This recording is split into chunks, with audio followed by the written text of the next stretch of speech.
Oh, There we boy. are. We're ready to boogie. We're Ready to boogieing party. now.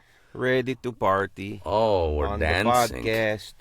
The Mitch and Mike voiceover journey podcast. We are a boogieing. Oh, boy. And I have a tickle in my throat. New accent. Oh, boy. It change over to New York so fast. Yeah, no, I wasn't doing anything in my voice. I just, got one of those random tickles. Ah. Those are fun when you're like actually doing an audition and you're nailing it.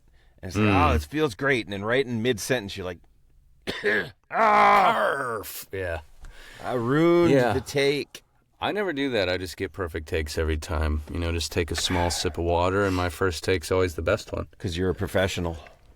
No, that's You're a so... professional, Mitch. That's so untrue. It's silly. My first unrecorded takes are awful, to say the least, because I'm playing around. And then that first recorded one, I'm going to trip up on something. I don't know about you. I mean, it depends on the word. Sometimes there's that word salad that just... Yeah.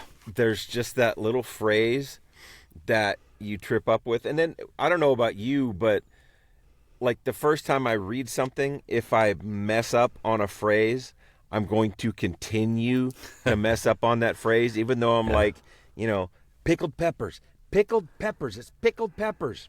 And then I go back, hey, come join us for the Piper Peppers. Ah, dang it, I did it again. Every single time.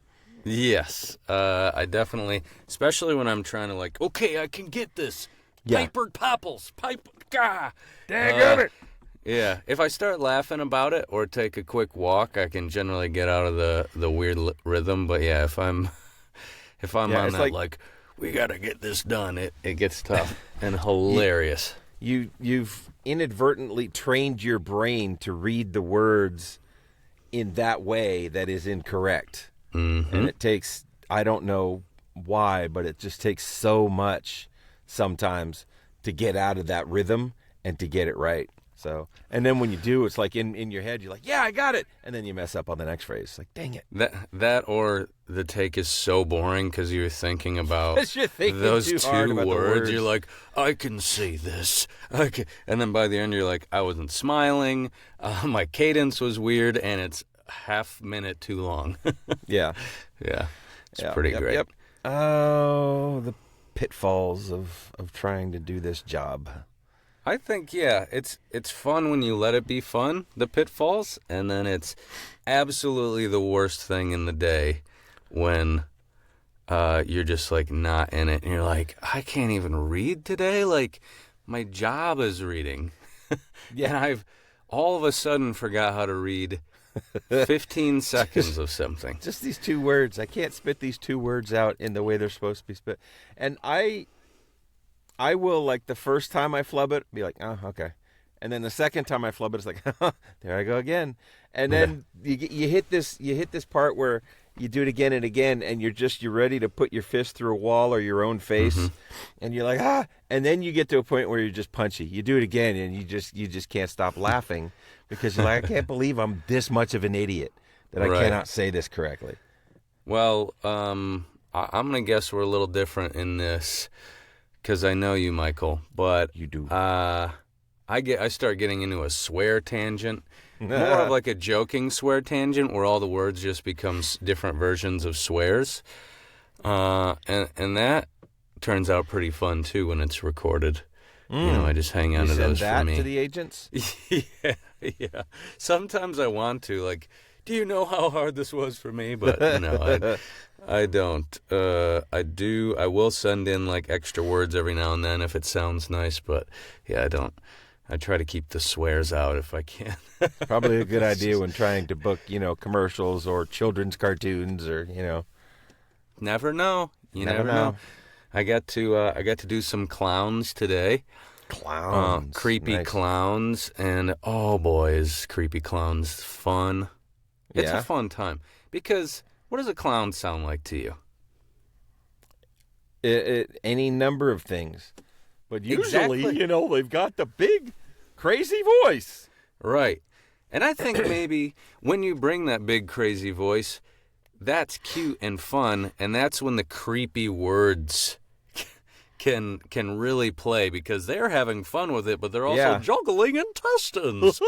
Come on, kids. Come over here so I can chop you up and put you in my freezer. Right. And then when they can get maybe a little more sinister, when the words are kind of just not quite, I don't know. It can always change. And that's what was really fun about it, is you can be whoever you want to be. Some clowns just sound like dudes. So, yeah, it was pretty great. Yeah, I did one. GVAA has, they have a script library. If you are unfamiliar with the... we've talked about, the Global Voiceover Acting Academy that we are both members of. And we do workouts with coaches. And if you don't have a script to bring, they have a script library that you can choose from in all the genres, from commercial to animation to narration to whatever, to video games.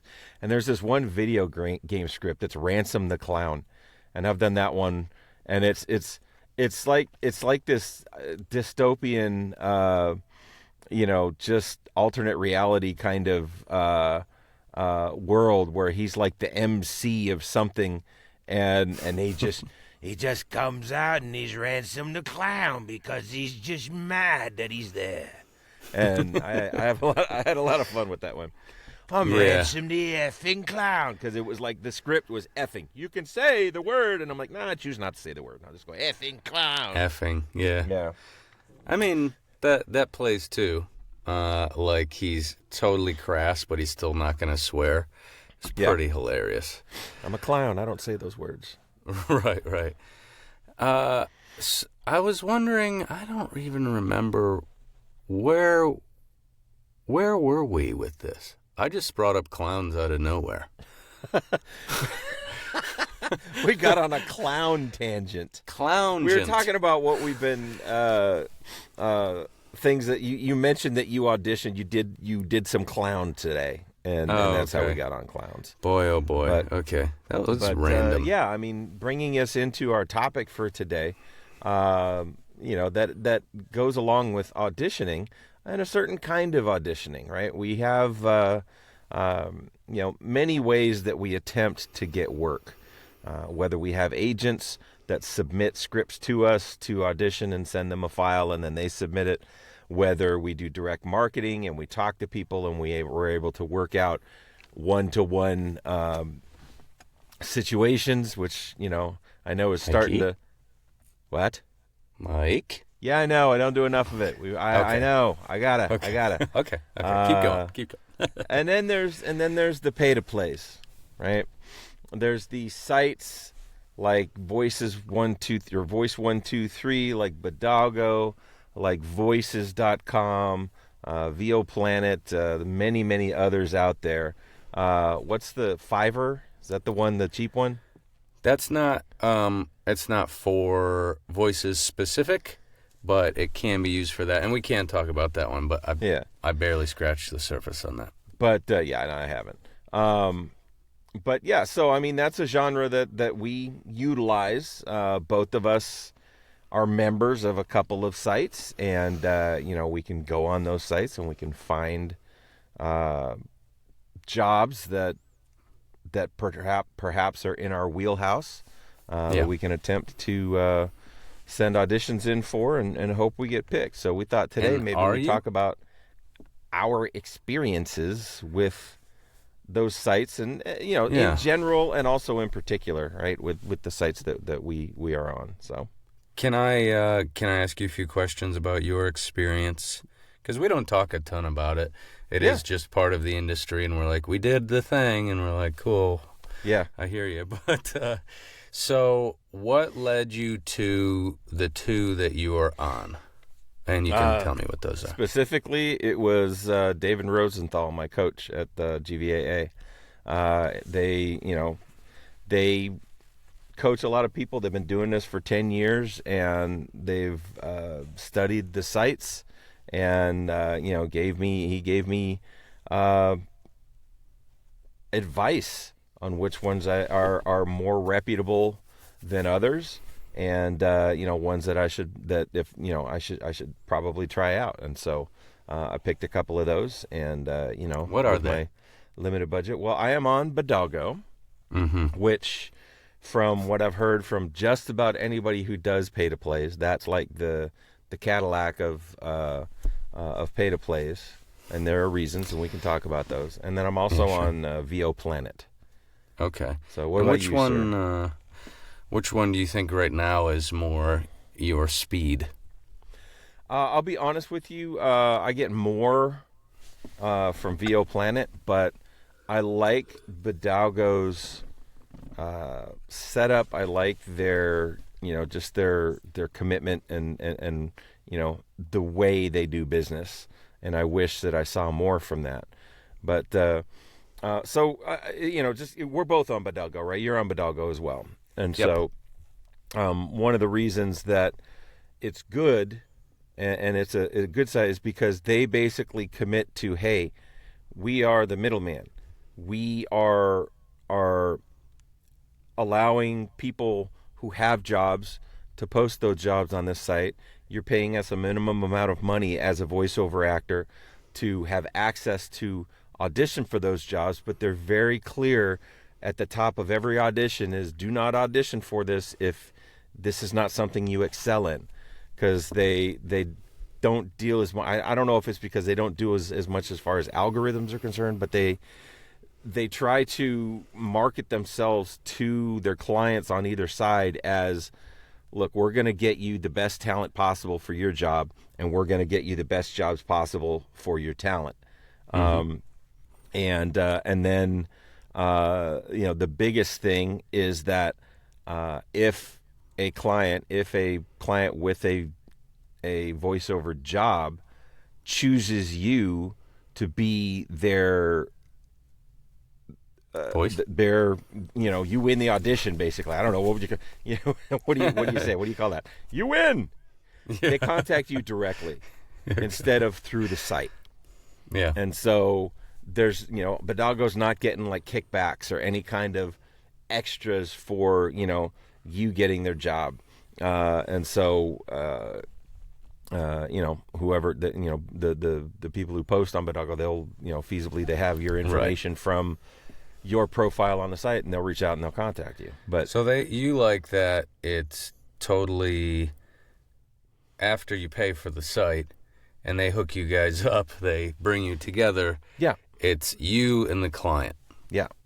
Yeah. And I there, think that's Bidalgo how, is not involved. right. I think that's how the more reputable, quote unquote,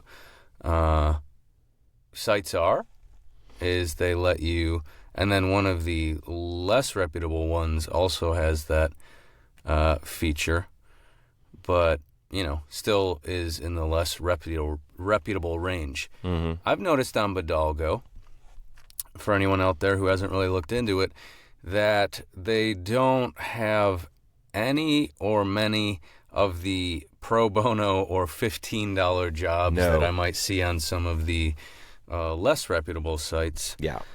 And that's like, thank you. Like, Yeah. I don't Well, even and have to think about it. That's part of them, their marketing to the people who are submitting the jobs to apply for, is that they are telling these people, hey, you're getting the cream of the crop. You're not going to get some guy in his basement on a cheap gaming laptop and a 1975 tape recorder. Guy in his basement, silly hat, In a in the booth. corner, in a hot in a booth. box in the corner of his basement. Alanis you Morissette don't- shirt on, like, how close to you? You know what I mean? Yeah. They're getting people who are They're vetted. serious. They're vetted. They're Yes. serious about their craft, and so they attract the higher end clients. Yeah. The one drawback to Bidalgo, in my eyes, is that it is I want to say it's a German company. Mm-hmm. Yeah, and so a lot of their jobs originate overseas. And want that's not a bad overseas thing. voices. But sometimes, they want the European voice, which is fine. I ignore those. Right, yeah. But I thought you were gonna sometimes say, I give there those are a a lot shot. of them that are looking for an American, or what they refer to as a neutral English accent, and that's Right. fine. I grab those, but sometimes English neutral depends on the region. Yeah, So if yeah. it's Italy, and I mean, I've English had one neutral is describe it British. English neutral parentheses, uh, British or American. Okay. And so they that would be specified, nice. okay, They don't always do that's that. good. Yeah, they don't always do that. English neutral sometimes could mean anything. Anything. But sometimes script translation is an issue. And I hate to say that, but sometimes it's, you get the English version of what a German guy wrote, and it's, the language is it's not the way we would say things. And so you sit there and you do the auditions and you wonder, how much do I deviate from this script to make it sound like a normal person talking in I English? see a lot of corporate stuff on there. Yeah. I'm sure you have too. Yep. I don't know if they have the same guy writing corporate scripts for every corporation in the world, but I don't know how many times you need to say, we innovate sustainability on top of sustainable innovations. It's Innovation is such a huge thing in those scripts. And sustainability. I understand they're important, but let's get some new words. There's a lot of words in our language. But those are the hot boys right now, and I'm like, I say sustainability pretty well, I think. But sustainability, innovation, and sustainability. Yeah. I mean, and there's very little character work on there as well. Yeah. There's one. I think I told you about this a couple months ago. One of the more fun ones that I did. I actually, it was for an amusement park ride, where it was going to be like what people hear when they're in the queue to get on the ride, and it was a little, it was kind of a creepy ride. You would have loved it, and so it was, I gave him my best creepy voice. I got a thumbs up. Nice. I was like, hey, I was shortlisted. I didn't get it, but it was a heck of a lot of fun. Man, I love those. Yeah, boy, oh boy. But so, what else do you use besides the Bodalgo? Bodalgo, and it's Bodalgo. Bodalgo. And just to take a little bit of a tangent here. You know how I love my tangents. Mm-hmm. This week, by the time you all listen to this, I will have already been to the One Voice Conference in Dallas, Texas, which is co-sponsored by GVAA, our guys, and Bodalgo. And so, I'll meet some folks from Bodalgo there, and some other cool people in companies as well. Nava is going to be there, and quite a few other things. So, looking forward to that networking. I can't wait baby. we can have a whole podcast about what happened there, and the Hey, little you know Easter what? egg. Something Spoiler special alert. is going to happen there. Yeah, We might have a podcast guest at the conference. Oh, I mean, Mitchie's not coming down. No. However, I'm going to be there, and a buddy of ours is going to be there. We may just pull up together. We may just pull up. May just pull up and do a thing. Just saying. Yeah. So I stay hope tuned. so. You might meet somebody else. So Right. anyway, back to the topic. Back to the topic. Yeah. So what besides Tangible. Bodalgo are you What utilizing? What am I utilizing? Huh. All right, Mike, I'm glad you brought this up. I can't call it utilizing, okay? Because I haven't quite figured out how to utilize these tools to the best extent yet. Other tools I'm using have become stronger tools, such as direct marketing and agents. Those are better tools for me. Right now, voices.com and Voice123, I'm not going to knock them, but some people would call them less reputable, even though they do the service for the client and they do a lot for our community. So I'm going to put that out there. These two items, these two are a bit different. One of them lets you actually contact I believe that's Voice123, lets you contact the client directly. Voices doesn't. But what I'm finding a lot on these is some pro bono jobs. Stop. Please stop. After I've paid the Piper to get into these. Stop letting these through. $15 jobs. Please stop. Okay, Yeah. so now I'm spending some time rifling through some stuff that I don't even want to touch, personally. That could go elsewhere, I think. This is just me. I'm feeling a little... I'm only feeling a little jaded, I think, because it seems so easy and straightforward, and yet there's something I'm doing wrong, because other people can make money on these. And I can watch all the videos. There's plenty of videos on how to get it right, how to audition for these things, what to make sure you're looking out for. And I'm just having a good, fair amount of trouble. I'm getting better. I'm getting more short lists and things like that. I'm getting better at figuring out what I'm even good at. Because as a younger voice actor, I'm still like, I can do it all right. Probably not. So I had to figure that out. That's my biggest takeaway from both of these sites. I'm not going to separate them because they're kind of similar in my eyes. Yeah, kind of. me too. And I don't belong to Voices. I do have a Voices 1, 2, 3 profile, and I do, but I don't pay. I didn't pay. Yeah, I just have the free version, which won't do much for anyone. I mean, if anything, yeah. And so exists. occasionally I'll get an email, like you said, that's like, "Hey, here's a project for you," and I'll look at it, and it's like, pro bono, right. And I don't. If I'm going to do pro bono work, it's going to be for somebody I know, or for somebody in my community. Or I charity. did a thing for my church. I'm looking at doing some more stuff for my church, and that I will do. But I don't want to do put a lot of work into something for some, no offense, for a student out there that's making a film, or somebody who's doing some janky YouTube video that they don't want to pay anybody, but they want somebody who sounds professional or whatever. Right. It's not for me. I found one. They're like, we want you to sound like this guy. I don't know who sounds like this guy other than this guy. Yeah. This dude,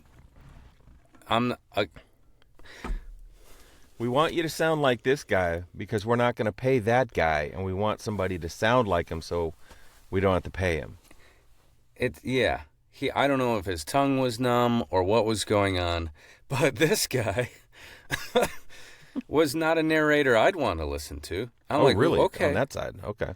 Yeah, it was very strange. It was like, someone, a mumble rapper, essentially. It was somebody who I couldn't quite understand all the words coming out of his mouth. I'm like, wowza. Do you understand the words that are coming out of my mouth? Yeah, so funny, so interesting. But I want to there's no preface. I already said it. What, postface? I want to say afterward that I am not the only person who has trouble with these sites, but there are many, many people who can utilize these no problem and have figured it out. And I've met these people, and they're doing awesome, and that's really cool. And I'm going to find my way in the world, and it just might not be that way. Well, and I heard a guy, I listened to a forum, a presentation by a guy, several months ago and I can't remember his name, and I'm sorry, I'd give him a free plug, but I can't remember his name off the top of my head, who was talking about the pay-to-plays, and specifically Voice 1, 2, 3, and the levels that you can pay for there, and the algorithms that they use. And he was saying, that he kind of gave the progression where he joined them like literally, 15 years ago. And he actually showed a chart of what he made every year, what level he paid for, and how much he made every year. And it fluctuated greatly. But part of that was just how much he was putting into it. And sometimes he was doing, 10, 15 auditions a day off of it, and he was making, 5 figures from jobs off of Voice 1, 2, 3. And then there were a couple years where he he had other avenues. He had other, like long-standing clients that he did, and so he didn't do as much, and he dropped his membership, and he made zero. So, Yeah. It really depends on how much you put into it, and especially, he said with Voices 1 through 3 specifically, the algorithm pays for. I mean, you've got to book the jobs. The more jobs you get, then the better your algorithm is. The more auditions you do and don't get, the worse it gets. Because not don't get, Michael. Yeah. Thumbs. So as long as you're getting thumbs, you're doing fine. You're in the good graces of the algorithm. You don't even have to get the jobs. You just have to get positive feedback, luckily. Which is not what I was doing right away. So another fun little part of this is once you're in the bottom half, which is where I'm at right now, I'm getting up there. I'm doing better. But you don't get those emails about the job until 2 a.m. So by the time it's morning time, everyone else has auditioned for them, and a lot of times they'll be done by about 9 a.m., 10 a.m. So when I'm rifling through all these auditions, I'm like, okay, which one? Record, go to hit send. It's been closed on me. It's been closed. I might have mentioned this before, but it's just frustrating. Yeah. And Bidalgo is like they're open for like a 24-hour window, but at least they're being overseas, I guess, maybe. I'll see them come up during the day, and, I do my auditioning at night, and so I'll hit that window, but I need to hit it the day I see it. VO Planet, their jobs tend to be open longer. And so, and they fluctuate. They're open as long as the person who posted them wants them to be. But I tend to get more off there and also more variety. I've done some that are like, for ebooks and some that are narration and some that are commercial and some that are animation, video games. Just every genre that you can think of is on VO Planet. The one beef I have with VO Planet is the only thing you can tell after you've submitted the audition is whether they've listened to it or not. There's no thumbs up. There's no shortlisting. You just don't know. You submit it, and if they've listened to it, great. But that's all you get unless you get the job. So it's hard to tell how good I'm doing on that site. So that's tough. Yeah. But I mean, like we said, I mean, it's a genre. It's one of the avenues you can use and utilize to try to get work in this business. And different people have different levels of success with their. Some people get every last one of their jobs from an agent. Some people get most of their jobs from direct marketing because they're really good at that.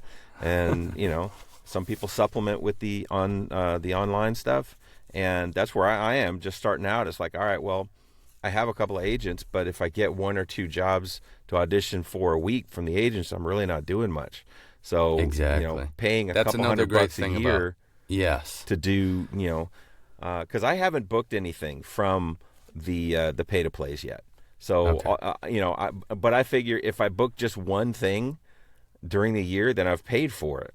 Yeah. And so I'm continuing to use them. Yeah. And we'll see. Yeah, I like that avenue for having auditions. Because like you said, agents they're not always rolling them in, or sometimes they're rolling a bunch out, and then it'll go quiet for a couple of days, depending on your agency. One of my agencies new, and I'll get one every 2 months or something like that. They're just very new, which is fine. But yeah, the pay-to-plays have so many auditions, and even if I don't hit that send, I can still play. Like, maybe I just didn't cut it for me. I'm not going to hit that send button on it. But I got to work on it. I got a new script. I got specs. I got a timing. Like, I think that is what... It's part of practicing your craft. Exactly. So and it's almost worth that money if you send out an okay product. Because I do think it's a little rough on the client to have to listen to a bunch of people who maybe shouldn't be sending that in yet. Yeah, well, and that's why they say, I mean, you can tell you need to hit those first few seconds because some people will not listen to the whole thing because they'll hear your first few seconds and go, nope, that's not the one I'm looking for. I had someone you gotta today. nail it right out of the gate. There was a class I had today. The guy said 1 second. I'm like, boy, oh boy. Nope, that's not it. Not the guy. Hello. No, that's not the one. That's what, sometimes, this might be weird, and this is off topic. Sometimes I'll sigh or laugh first, and maybe to get like a little like, whoa, different sound? Like a, That's not a voice. What is this this? isn't, yeah, like sort of like, this guy is, more than just saying the words, depending on what it is, of course, not like Yeah. corporate narration. Well, and but if you do a commercial for a burger joint, I mean, you might be able to start out with, ooh, or Yeah. that's smooth. Damn, Mike. Sound like I'm eating Can a I burger. record that? That sounds nice. Yeah, I'm telling you If what. I could just can, get a I can nice sound like I Mike eat a Uda. burger. Ask me how I can sound like I can eat a burger. Is it ooh? I'm just saying I got a lot of experience eating burgers. Oh, boy. Well, hey, we've hit a half an hour. Okay. If we cut right now, we might have time to do a little short chat GPT. Let's do it, and I roulette for have everybody. ideas. All so right. let's cut it. Boom. Let's cut it now. Boom. Boom. Hey, we're back, By and we're golly. doing a commercial. We're doing a commercial. We're going to do it pretty quick because we're running out of time here. That's right. But what are we doing here, Mitch? Do you remember us talking about burgers about 2 seconds ago? Yeah. So we're doing Well, we're a gonna commercial about burgers. We're doing a commercial about burgers. We've got a cheesy character and an Edie character, and you'll see who's who in a second. Alex and Mike. I'm Mike. I'm playing against type. I'm Alex. All right, the scene opens with two friends, Alex and Mike, sitting at a picnic table with a Big Jim's burger in hand. The sun is shining and there's laughter in the air.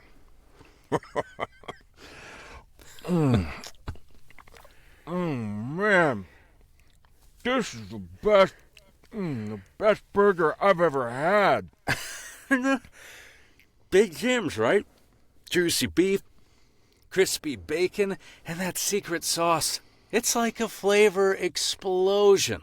Oh, you're not kidding. You're not kidding. And totally, the fries, man. Don't even get me started on the fries. Oh, perfectly crispy. Big Jim's Burgers. You don't just eat, you experience. Yeah, and it's not just a meal. It's a Big Jim's moment. Are you eating my burgers? Well, you weren't touching it. You're a bit too busy talking. Oh, God, Jesus. What, are you choking? You gonna eat that? I don't think we're selling burgers, Alex. I think we're selling... We're selling visits to your cardiologist. I'm imagining that scene from Blade Pearl. If you've ever seen Blade, there's this vampire Pearl that like lives in the basement and is just like a blob of a human. That's just anyway. Just like you scarfing down all of my burgers, this whole commercial. You know what? If there's one thing I have experience with, it's eating burgers. So, I totally embodied this part. You sure did. I heard it in the cans, my friend. You embodied the hell out of that. All right. Well, hey, that was fun. We wanted to do a quick one this time just because we went long on what we were talking about. But it was good stuff. I mean, we're talking about the pay-to-plays and our experience. And hopefully if you're listening to this and you've used some of them, some of that rings true to you, or you've got other takes. And if you do, let us know. Email us at Mitch and Mike's VO. What is our email address? Mitch and Mike's VO Journey at gmail.com. Oh, wow. Yeah. That's so, let us know what you think, and let us know, or you can find us on YouTube. You can find us on, wherever you found this link, and just reach out and let us know if you've had other experiences. Can I plug one thing here at the end, Mike? Yeah, please do, brother. We might be looking for guests pretty soon, so just keep that in the back of your head. If you're listening and you're like, this sounds fun, and they sound playful, I, as half of the podcast, half owner, of Mitch and Mike's VO Journey. Would love to have some people on here to shut Mike up. Wow. All right. I'm just kidding. Okay. Now I know how you feel. Okay. Wait. Mike, don't stop talking. I need you. Okay. You need me? I need you. Okay. Okay. Bye. Bye.